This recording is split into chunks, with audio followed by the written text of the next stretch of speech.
আরজি করে তরুণী চিকিৎসকের ধর্ষণ এবং খুনের ঘটনায় তদন্তে নয়া মোড়।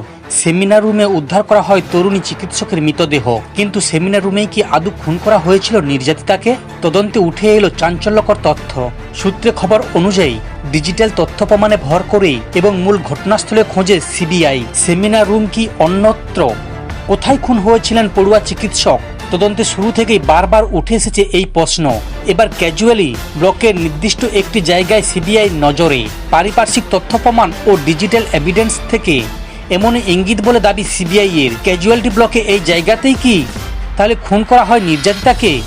এ বিষয়ে যদিও সুনিশ্চিতভাবে এখনো কিছু জানাননি কেন্দ্রীয় তদন্তকারী সংস্থা। সুনির্দিষ্টভাবে ঘটনাস্থলে সন্ধান পেতে কিছু ফরেন্সিক রিপোর্টের অপেক্ষায় সিবিআই। কয়েকজন সন্দেহভাজনের মোবাইল টাওয়ার ডাম্পিং রিপোর্টের অপেক্ষায় কেন্দ্রীয় তদন্তকারী সংস্থা। তারপরেই সবকিছু খুলে যাবে এবং সমস্ত কিছু প্রমাণ হয়ে যাবে।